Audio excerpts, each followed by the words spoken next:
Ahmad school سے گھر داخل ہوا تو اس کے چہرے پر پریشانی کے بادل تھے۔ اس نے بستہ ایک طرف رکھا اور خاموشی سے صوفے پر بیٹھ گیا۔ امی نے احمد کو غور سے دیکھا اور اس کی غیر معمولی خاموشی محسوس کی۔ احمد بیٹا، کیا بات ہے؟ ابھی تک آپ نے یونیفارم بھی تبدیل نہیں کیا، اتنے پریشان کیوں ہو؟ امی، علی آج پھر اسکول نہیں آیا۔ وہ بہت بیمار ہے اور پیر کو ہمارا کرکٹ میچ بھی ہے۔ احمد اپنے دوست علی کی بیماری کی وجہ سے بہت فکر مند تھا، کیونکہ پیر کو ان دونوں کا کرکٹ میچ بھی تھا۔ اسے یہ بات پریشان کر رہی تھی کہ علی اکثر بیمار کیوں رہتا ہے۔ امی نے احمد کو نرمی سے علی کی کمزور صحت کی اصل وجہ سمجھائی۔ وہ ہر وقت بیمار ہی کیوں رہتا ہے؟ بیٹا، مجھے لگتا ہے علی کی روٹین ٹھیک نہیں۔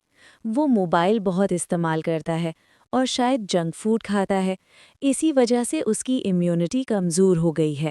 امی، یہ امیونٹی کیا ہوتی ہے؟ بیٹا، امیونٹی اللہ کی بنائی ہوئی ایک فوج ہے جو جراثیم سے لڑ کر ہمیں بیماریوں سے بچاتی ہے۔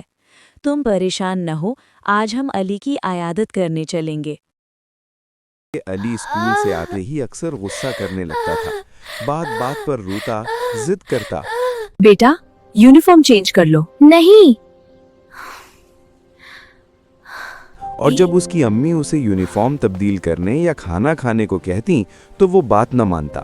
وہ فوراً موبائل یا ٹی وی کے سامنے بیٹھ جاتا اور گھر کا کھانا چھوڑ کر جنک فوڈ کھانے پر اصرار کرتا تھا۔ علی کی یہ عادتیں اس کے امی ابو کے لیے بہت پریشانی کا سبب بن چکی تھیں۔ وہ اسے بار بار سمجھاتے، پیار سے بھی اور کبھی ڈانٹ کر بھی، مگر علی کسی کی بات سننے کو تیار نہ ہوتا۔ اسی وجہ سے اس کی صحت دن بدن کمزور ہوتی جا رہی تھی۔ بیٹا، کیوں غصہ کر رہے ہو اور ضد کر رہے ہو؟ I don't know۔ بیٹا، یہ اچھی بات نہیں ہے۔ بیٹا، کیوں غصہ کر رہے ہو اور ضد کر رہے ہو؟ بیٹا، یہ اچھی بات نہیں۔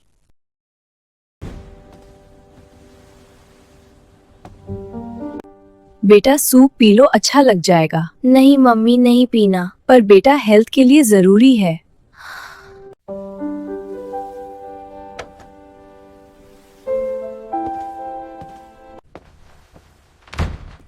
امی نے احمد کو یہ بھی بتایا کہ صحت مند زندگی کے لیے اچھی خوراک، درست روٹین اور بڑوں کی بات ماننا کتنا ضروری ہے، اور یہ کہ بیمار کی عیادت کرنا بہت ثواب کا کام ہے۔ اسی نیک ارادے سے احمد اور اس کی امی علی کی عیادت کے لیے اس کے گھر گئے۔ السلام علیکم بہن، کیسی ہیں آپ؟ وعلیکم السلام، الحمدللہ، ہم بالکل خیریت سے ہیں۔ آپ سنائیں، سب ٹھیک ہے؟ جی الحمدللہ۔ علی کی امی نے بڑی محبت اور خلوص سے ان کا استقبال کیا اور انہیں لیونگ روم میں بٹھایا۔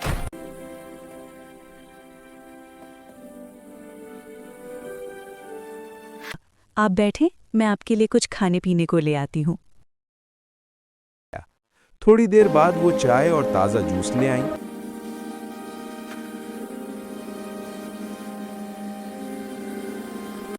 گفتگو کے دوران علی کی امی نے اپنے بیٹے کی عادتوں پر گہری تشویش کا اظہار کیا اور بتایا کہ علی کے غصے، ضد اور غلط روٹین نے اسے کمزور کر دیا ہے۔ بہن، میں تو بہت زیادہ پریشان ہوں۔ علی کسی کی بات ہی نہیں مانتا۔ آپ فکر نہ کریں، بس علی کی روٹین بدل دیں، وہ خود ہی ٹھیک ہو جائے گا انشاءاللہ۔ مگر مسئلہ یہ ہے کہ وہ کسی کی بات مانے تب نہ، ہم جتنا بھی سمجھائیں وہ نہیں سنتا۔ آپ بالکل پریشان نہ ہوں، ہم سب مل کر اسے سمجھائیں گے، انشاءاللہ وہ ضرور سمجھ جائے گا۔ پھر سب لوگ علی کے کمرے میں گئے جہاں وہ بیمار حالت میں بستر پر لیٹا ہوا تھا۔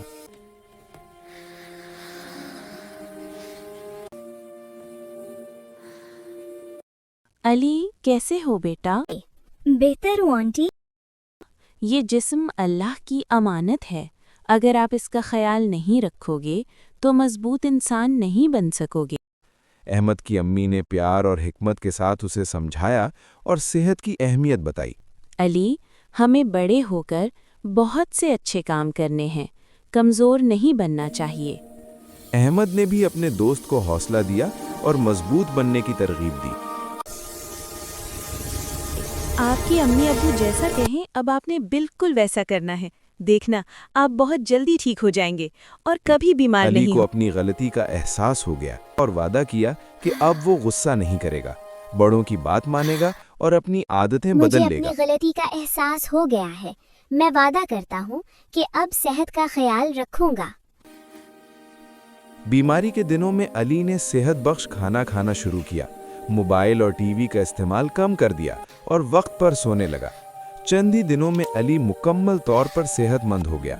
پیر کے دن دونوں دوست لان میں خوشی خوشی کھیل رہے تھے اور ان کی ہنسی ماحول کو خوشگوار بنا رہی تھی۔